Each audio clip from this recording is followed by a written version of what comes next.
आजकल जितनी भी गाड़ियाँ आती हैं उनमें आप लोगों ने एक चीज़ ज़रूर नोटिस किया होगा, या फिर अगर आप लोगों ने हाल फिलहाल में गाड़ी ली होगी, कोई सी भी गाड़ी ली होगी या फिर कोई सी कंपनी की भी गाड़ी ली होगी, तो उसमें जो आपको मिलने वाली जो स्प्रेड टायर फिर जो स्टेपनी रहती है वो आपको एज़ कम्पेयर टू जो रेगुलर व्हील्स रहती है उससे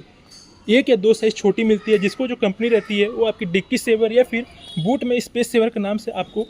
जो छोटी 1 से 2 साइज़ जो स्प्रेड टायर या फिर जो स्टेपनी रहती है वो आपको चिपका देती है यहाँ पे, और दे करके बोलती है कि आपकी स्पेस सेवर हो गई। बट क्या आपको पता है कि आखिर इसके पीछे का मेन रीज़न क्या, आखिर ये 1 से 2 साइज़ छोटी क्यों देती है कंपनी? अगर नहीं सोचा है या फिर नहीं पता है कि आखिर 1 से 2 साइज़ छोटी स्प्रेड टायर हमें इससे क्यों मिलती है, तो चलिए मैं आज आपको बताने वाला हूँ। तो इसका सबसे पहला मेन रीज़न तो ये रहता है कि जो आपकी बूट सेवर या फिर डिक्की सेवर रहती है वो सच बात रहती है कि अगर आपकी गाड़ी की